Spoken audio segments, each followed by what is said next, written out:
Salam müəllimlər, mən Nuray Babayeva. Bugün sizin üçün paylaşdığım ədəbiyyat sualını izah eləyəcəm. Ondan əvvəl kiçik bir qeyd etmək istəyirdim ki, bu sualları daha çox görmək üçün məni Instagramdan izləyə bilərsiniz. Həmçinin bu sualları daha geniş formatda işləmək üçün sentyabr ayından fəaliyyətdə olacaq sınaq qruplarımıza qeydiyyatdan keçə bilərsiniz. Gəlin suala baxaq. Deyir, A xanasında olan cavablar doğru yanlış, B xanasında olan cavablar isə yanlış doğru ardıcıllığı ilə sıralanmalıdır. Bu ardıcılığa əsasən doğru variantı tapın. A variantında A xanasında daha doğrusu doğru yanlış, doğru yanlış şəklində, B xanasında isə yanlış doğru, yanlış doğru şəklində sıralanmalıdır. Bu tipli modelləri qəbulda biz bəzən qarışdırırıq. Nəyə görə? Baş qarışıqlığı yaradır da. Yəni deyirik ki, bəs doğru yanlışı yanlış doğru şəklində görürük. Ona görə ən asan şəkildə necə işləyə bilərik, onu qeyd etmək istəyirəm. Əlbəttə ki, biz orada gedib də bu sualları ekranda işləyə bilmirik. Yəni ekranda nəsə qeyd edə bilmirik. Ona görə də vərəqdə nə etməliyik? 1, 2, 3 şəklində, yəni burada nə qədər rəqəm varsa, orada da qeyd eləyirik. 4-ə kimi nə istəyirdi bizdən? Doğru, yanlış, doğru, yanlış.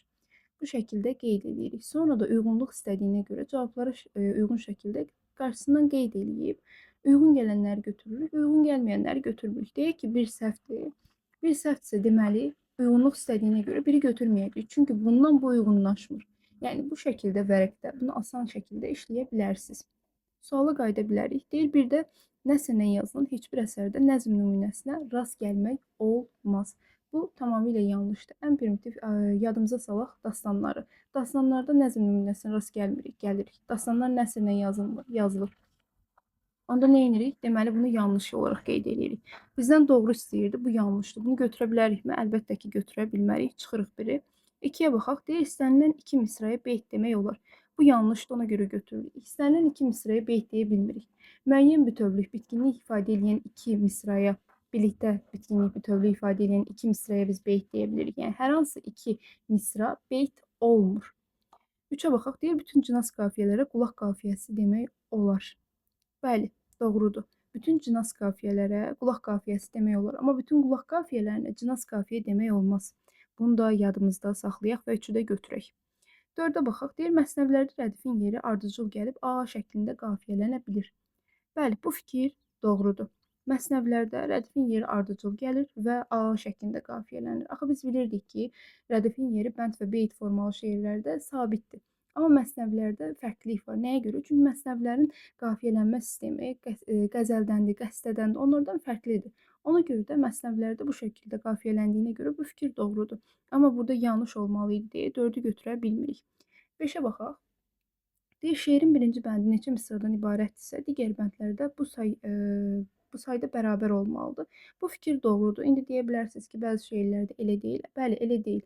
Amma istisnalar qaydanı pozurmu? Əlbəttə ki, pozmur. Doğru yanlış olduğuna görə 5-də çıxırıq. 6-ya baxırıq. Sərbəst şeirdə ahəngdarlığı gözləmək vacibdir. Bəli, sərbəst şeirdə əsas qaydalardan biri budur ki, ahəngdarlıq gözlənilsin. Ona görə də bunun qarşısından doğru olaraq qeyd edirik və doğru istənildiyinə görə 6-nı götürürük. 7-yə baxırıq. Təmsil tərbiyə edici məzmun daşıdığına görə ancaq humoristik gülüşdən istifadə edilir. Bu tamamilə yanlışdır. Təmsildə daha doğrusu həm humoristik, həm də satirik gülüşdən istifadə oluna bilər. Burada isə bu yanlış olduğuna görə, qarşısından da yanlış qeyd edildiyinə görə bunu da götürə bilərik. 8-ə baxırıq. Deyir, remarka hər zaman nəsrlə yazılır. Bəli, bu da doğrudur. Remarkanın olduğu əsərin mənzum ya da mənsur olmağının heç bir fərqi yoxdur. Yəni, nəzmlə nəsrlə yazılmasının heç bir fərqi yoxdur. Əgər orada remarka varsa, biz deyirik ki, o nəsrlə yazılıbdır. Bu doğrudur, qarşısından da doğru olaraq qeyd olunub deyə, deməli, uyğundur deyə 8 də götürürük. Deməli, bizim cavabımız çıxdımı? Çıxmadı. Mən keçən dəfələrdə açıq suallar qeyd etmişdim ki, biz açıq sualları işləməyə bacarıq, varianta görə işləməyək. İndi bu sualı bu şəkildə qeyd etdim və variantlarda səhv şəkildə sizə təqdim etdim ki, siz varianta görə işləyəcəksiniz, yoxsa özünüz cavab çıxarıb səhv olduğunu anlaya biləcəksinizmi? Çünki bu tipli suallar miqdə də olur. Yəni, miqdə də yanlışlıqlar olur. Amma siz həmin səhvləri varianta görə işlədiyinizə görə görmürsünüz və nəticədə nə edirsiniz? Onu orada qeyd eləyə bilmirsiniz ya da həmin an həmin şey yadınızda qalmır ya da səhv olduğunu tam olaraq dərk eləyə bilmirik deyə onu orada deyə bilmirik. Deyə bilmədiyimiz üçün də o bizə səhv olaraq gedir və o bizdə düzəldilmir. Ona görə də nə etmək lazımdır? Varianta görə yox, dəqiq şəkildə fikirlərə görə işləmək lazımdır. Cavabımız olacaq nə? 2, 3, 6, 7 və 8. Bu şəkildə götürsəniz, düzgün cavabı götürmüş olacaqsınız. Bu qədər idi müəllimlər. Ümidvaram sizin üçün xeyirli olmuşdur. Özünüzə yaxşı baxın. Hələlik.